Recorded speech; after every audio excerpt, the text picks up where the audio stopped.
Collector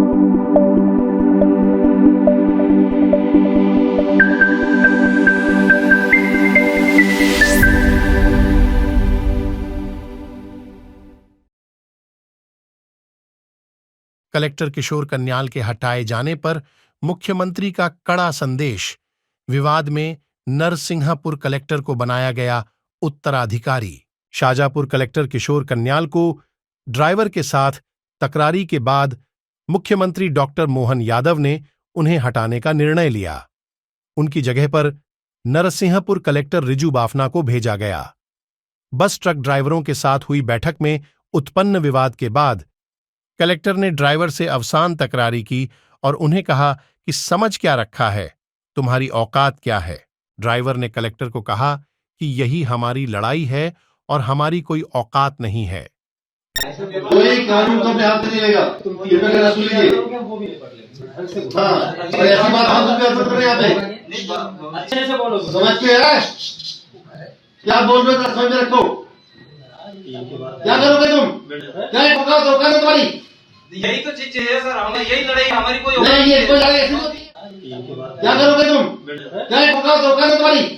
यही तो चीज है सर, हमें यही लड़ाई, हमारी कोई नहीं, ये कोई लड़ाई ऐसी होती है। मुख्यमंत्री ने इसके बाद उन्हें हटाने का निर्णय लिया और उन्होंने बताया कि ऐसी भाषा को सरकार में बर्दाश्त नहीं किया जाएगा। मुख्यमंत्री ने अपने मानवीय आदर्शों की महत्वपूर्णता को जोर दिया और कहा कि ऐसी भाषा और व्यवहार से बचना चाहिए। मेरे ध्यान में लाया गया कि कल ट्रक ड्राइवर और जिला प्रशासन की बैठक में शाजापुर के अंदर जिस प्रकार से भाषा बोली गई, अधिकारी को यह भाषा बोलना उचित नहीं है। और खासकर ये सरकार तो गरीबों की सरकार है। यशस्वी प्रधानमंत्री मोदी जी के नेतृत्व में हम गरीब उत्थान के लिए काम करते हैं और ऐसे में हर एक अधिकारी को, वो कितने बड़ा अधिकारी है, उसको गरीब की काम का भी सम्मान करना चाहिए और भाव का भी सम्मान करना चाहिए। इसलिए मनुष्यता के नाते से ये भाषा है कम से कम हमारी सरकार में बर्दाश्त नहीं। मैं खुद मजदूर का परिवार का निकला हुआ बेटा हूँ। इस नाते से मैं उम्मीद करता हूँ कि आगे इस प्रकार से अधिकारियों को अगर वो ये भाषा बोलते हैं तो उनको मैदान में रहने का अधिकार नहीं है। मैं उम्मीद करता हूँ कि अब दोबारा जो अधिकारी आएगा वो इस प्रकार की भाषा का और व्यवहार का ध्यान रखेगा और इस प्रकार की भाषा जो बोली जाती है, मेरे मन में बहुत पीड़ा हुई इस बात की। मैं कभी क्षमा नहीं करूँ इस तरह की बातों को। इसके बाद कलेक्टर ने सख्ती से बताया कि ऐसी लड़ाई का समर्थन नहीं होना चाहिए और कानून का समर्थन करना चाहिए। बाद में ड्राइवर ने माफी मांग ली थी। डॉक्टर मोहन यादव ने अपने 19 दिनों के मुख्यमंत्री पद के कार्यकाल में समृद्धि और समर्थन के क्षेत्र में महत्वपूर्ण फैसले किए हैं। उनकी प्रशासनिक कदमों ने यातायात प्रबंधन, धार्मिक सांस्कृतिक कार्यक्रम और शिक्षा में सुधार की दिशा में प्रेरित किया है।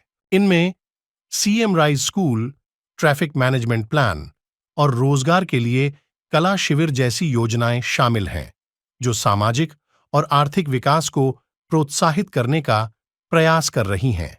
उज्जैन में विकास पहल ने सांस्कृतिक कार्यक्रमों और बुनियादी ढांचे में सुधार के लिए केंद्रित किया है, जिससे शहर का समृद्धि में योगदान हुआ है।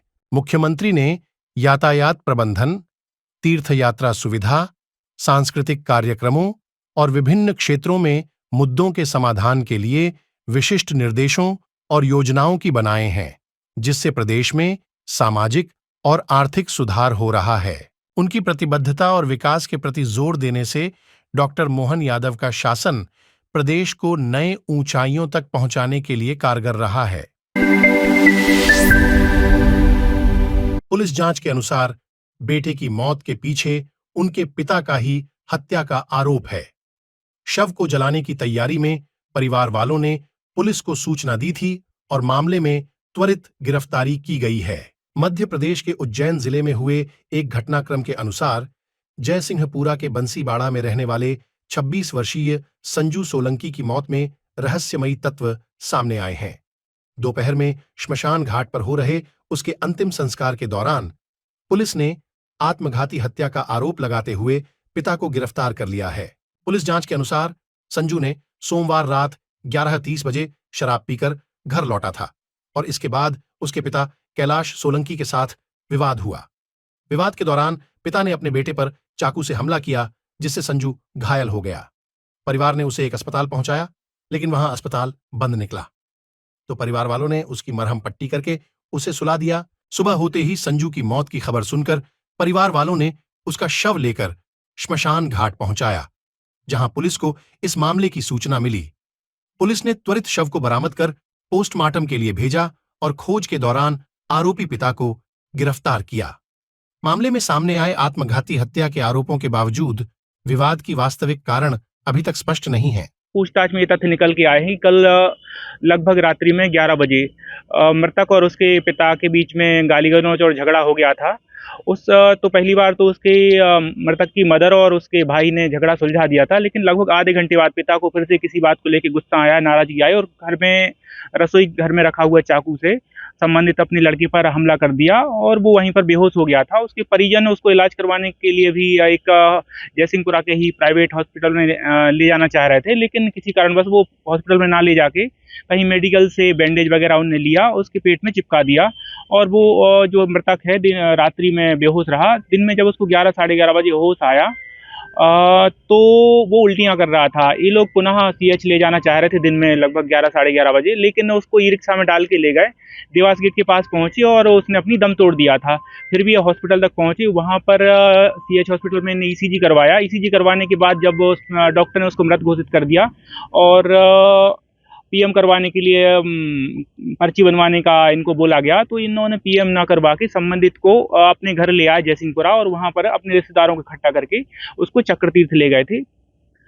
तो पूरी जांच पड़ताल में जो मृतक का पिता है कैलाश, वो हत्या के पीछे दोषी पाया गया है। पुलिस ने हत्या में प्रयुक्त चाकू और जो भी उसके कपड़े हैं मृतक के, वो जब्त कर लिए हैं और अभी मृतक की फरार है और टीम गठित करके लगा दिया गया है। जल्दी ही गिरफ्तार कर लिया जाएगा।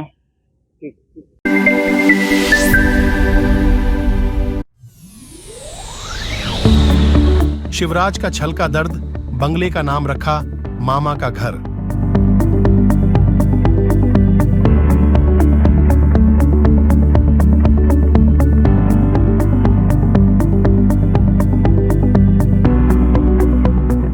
शिवराज सिंह चौहान का बयान राज तिलक होते होते वनवास हो जाता है।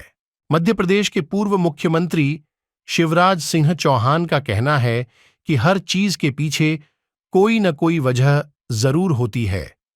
उन्हें CM न बनाने के पीछे पार्टी का कोई बहुत बड़ा उद्देश्य होगा। उन्होंने कहा कि वो अभी भी जनता के साथ हैं और उनकी भलाई के लिए काम करते रहेंगे। 5वीं बार मध्य प्रदेश का मुख्यमंत्री न बनाए जाने पर सूबे के पूर्व CM शिवराज सिंह चौहान का बयान सामने आया है। शिवराज सिंह चौहान का कहना है कि कई बार राज तिलक होते होते वनवास भी हो जाता है, जो कि किसी न किसी उद्देश्य की पूर्ति के लिए होता है। उन्होंने कहा कि मुख्यमंत्री न बनाने के पीछे कहीं न कहीं कोई बड़ा उद्देश्य होगा। और कहीं ना कहीं कोई बड़ा उद्देश्य होगा यार। कई बार राज तिलक होते होते वनवास भी हो जाता है, लेकिन